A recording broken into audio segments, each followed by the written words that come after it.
Dari Ibnu Abbas radhiyallahu anhuma bahwa Nabi SAW bersabda, "Man sami'a nidaa falam yujib fala salata lahu illa min uzrin."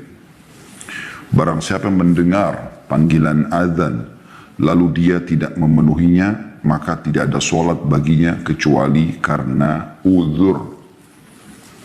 Diriwayatkan oleh Al-Qasim bin Asbaq dalam kitabnya, Ibnu Majah juga menyebutkan, Ibnu Hibban dalam sahihnya, Al-Hakim berkata sahih berdasarkan syarat keduanya.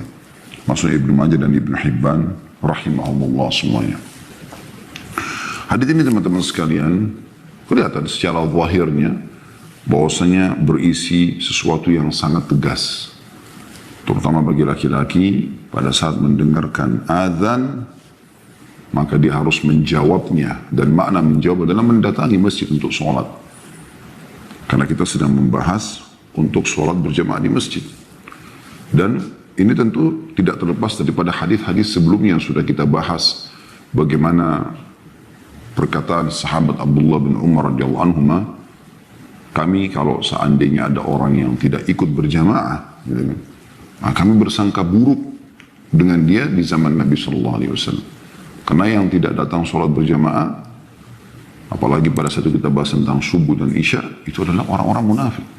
Kalau orang-orang beriman, mustahil mereka tinggalkan. Kecuali betul-betul ada udzur, sakit, dia betul-betul tertidur. Ya.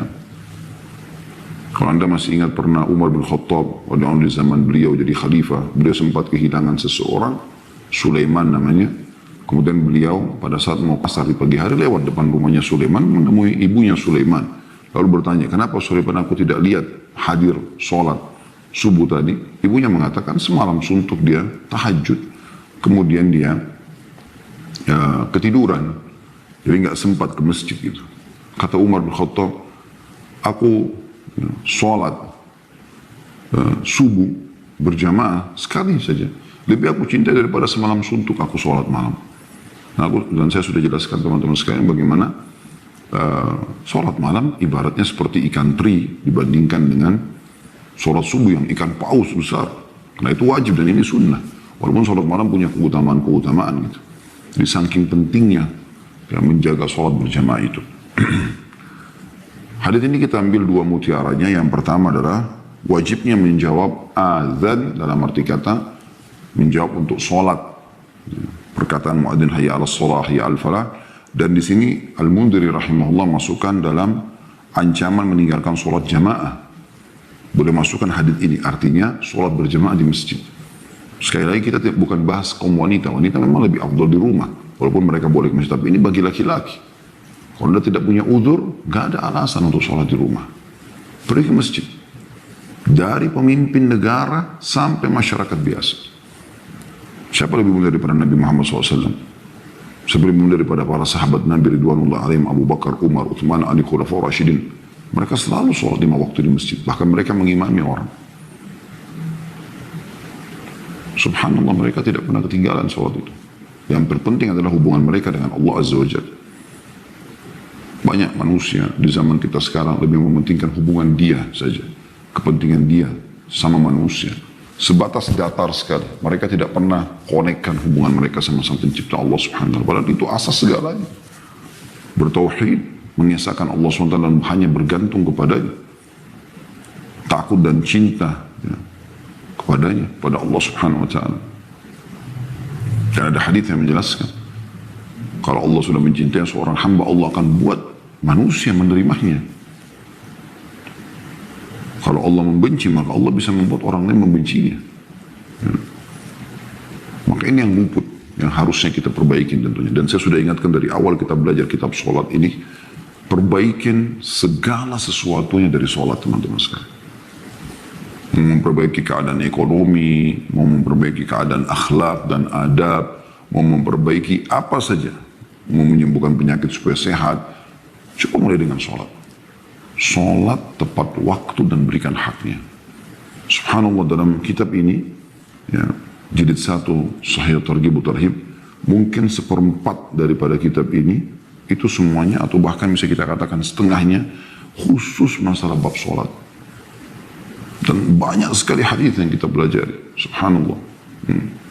Saya berharap teman-teman tidak melupakan, dan semoga Allah juga membuat kita dan terutama saya tidak melupakan, dan kita bisa mengamalkan insyaAllah hadis-hadis tersebut. Dan ini penting sekali untuk diperhatikan terutama kaum laki-laki. Saya menemukan dalam sejarah kaum muslimin pada saat mereka memimpin dunia.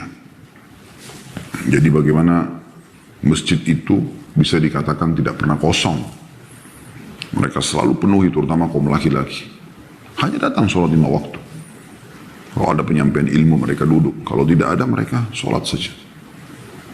Dan tidak pernah mereka tinggalkan. Mereka seperti selalu bertemu satu hari 5 kali. Absen dirinya, tanda kutip, kepada Allah subhanahu wa ta'ala. Mengabsen dirinya, tanda kutipnya, kepada Allah subhanahu wa ta'ala. Itu penting.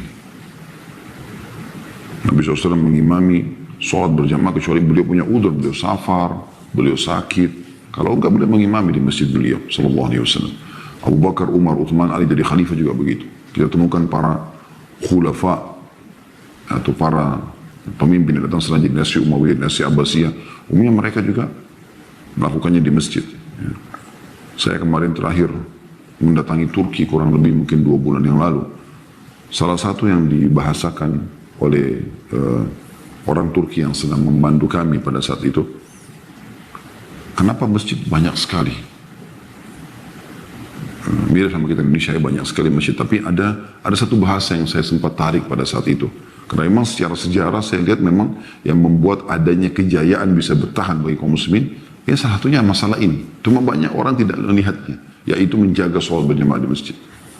Ternyata mereka itu memperbanyak masjid untuk mempermudah, ya, dan itu peraturan pemerintah mereka. Tentu bukan Turki yang sekarang, ya. Kita bicara pada saat masih ada Utsmaniyah, sebelumnya yang ada Abbasiyah, ya. Ini mereka ini kayak seperti peraturan pemerintah, laki-laki itu ke masjid sholat. Bahasa dia dengan sangat sederhana, bukan karena pertanyaannya. Dia mengatakan waktu zaman itu kalau ada satu orang laki-laki luput sholat di masjid itu seperti kiamat bagi dia. Tertanamkan di jiwa seluruh kaum laki-laki. Bahkan dia menjelaskan walaupun tembok-tembok masjid, atau kenapa tembok masjid di Turki itu sangat tebal-tebal, karena musim dingin dia bilang, supaya tidak terlalu dingin, dan juga banyaknya karena agar mempermudah di setiap wilayah. Kalau kita mungkin RT, RW itu mudah orang untuk pergi ke masjid, karena kalau musim dingin luar biasa susahnya. Ini kadang-kadang saya jadikan bahan muhasabah, kita di Indonesia tidak ada musim dingin. Hujan pun kita masih bisa pakai payung, kita masih bisa pakai jas hujan. Tapi banyak orang dengan alasan itu kemudian tidak pergi sholat. Mereka menggunakan atau menunggangi hadis yang kalau terjadi hujan, ya, maka boleh tidak sholat di masjid. Sebenarnya ini maksudnya hujan apa dulu? Ya, harus jelas dulu. Kalau hanya gerimis, kalau hujannya hujan badai yang membahayakan mungkin. Tapi kalau tidak, supaya kan jangan luput, sayang gitu loh. Kadang-kadang ada orang luput darinya keutamaan-keutamaan besar hanya karena takwil atau tahlilnya dia mencoba mengalihkan, ya. Dia coba mencari, ya, interpretasikan, mencari kira-kira apa nih alasan supaya dia bisa meninggalkan keutamaan itu. La haula wala quwata illa billah. Sekali Anda misalnya tadi subuh Anda tidak sholat berjamaah di masjid, Anda nggak akan pernah bisa perbaikin, saudara. Sampai hari kiamat Anda akan temukan pada hari ini, hari Jumat, pada tanggal ini, tidak sholat si fulan berjamaah di masjid. Sholat di rumah, oke, sholat di rumah, dia dapat pahala sesuai dengan kadarnya itu saja. Nah ini penting sekali untuk digarisbawahi, ya.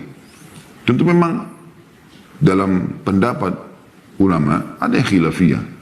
Kalau jumhur ulama, Imam Malik, Imam Abu Hanifah, Imam Ahmad, umumnya Imam Ahmad secara khususnya, maksudnya secara khusus Imam Ahmad ini malah mewajibkan sholat ini. Ada Imam Syafi'i mengatakan sunnah muakkadah.